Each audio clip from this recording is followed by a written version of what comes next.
خبر یہ ہے کہ فارمیشن کمانڈرز کانفرنس نے وفاقی دارالحکومت کی اہم سرکاری عمارتوں کو محفوظ بنانے کے لیے پاک فوج کی قانونی تعیناتی کے خلاف بدنیتی پر مبنی پروپیگنڈے پر اظہار تشویش کیا۔ فورم نے یہ کہا ہے کہ سیاسی و مالی فوائد کی خاطر جعلی خبریں پھیلانے والوں کی نشاندہی کر کے انہیں انصاف کے کٹہرے میں لانا وقت کی اہم ضرورت ہے۔ رپورٹ دیکھیے۔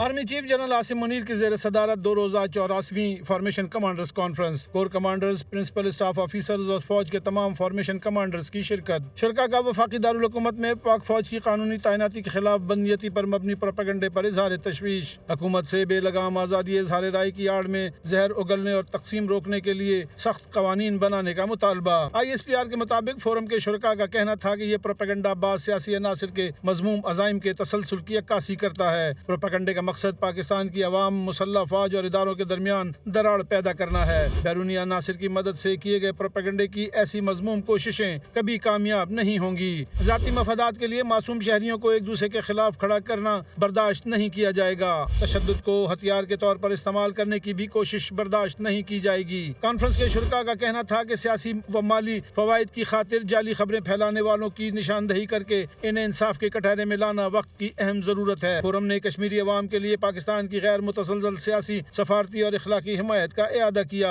فورم نے انسدادی دہشت گردی کے خلاف جاری آپریشنز کا جامع تجزیہ کیا اور بلوچستان میں دہشت گردوں بالخصوص BLA مجید بریگیڈ کے خلاف آپریشن پر خصوصی توجہ دینے کا عزم کیا۔ فورم نے دشمن قوتوں کی حمایت پر کام کرنے والے دہشت گردوں، ان کے سہولت کاروں اور ان کی حوصلہ افزائی کرنے والوں کو بے اثر کرنے کے عزم کا اظہار کیا۔ فورم نے دہشت گردوں بالخصوص فتنہ الخوارج کا پاکستان کے خلاف افغان سرزمین کے استعمال پر تشویش کا اظہار کرتے ہوئے کہا کہ باہمی ترقی اور فائدے کے حصول پر توجہ مرکوز کرنا دونوں پڑوسی اسلامی ممالک کے بہترین مفاد میں ہے۔ افغان عبوری حکومت کو اپنی سرزمین دہشت گردی کے لیے استعمال سے روکنے کے لیے واضح اقدامات کی ضرورت ہے۔ فورم نے اقتصادی ترقی کے فروغ اور غیر قانونی سرگرمیوں کے خلاف کریک ڈاؤن کی حمایت جاری رکھنے، دہشت گردی اور جرائم کے گٹھ جوڑ کو ختم کرنے میں حکومتی کوششوں کی حمایت جاری رکھنے کا عزم کیا۔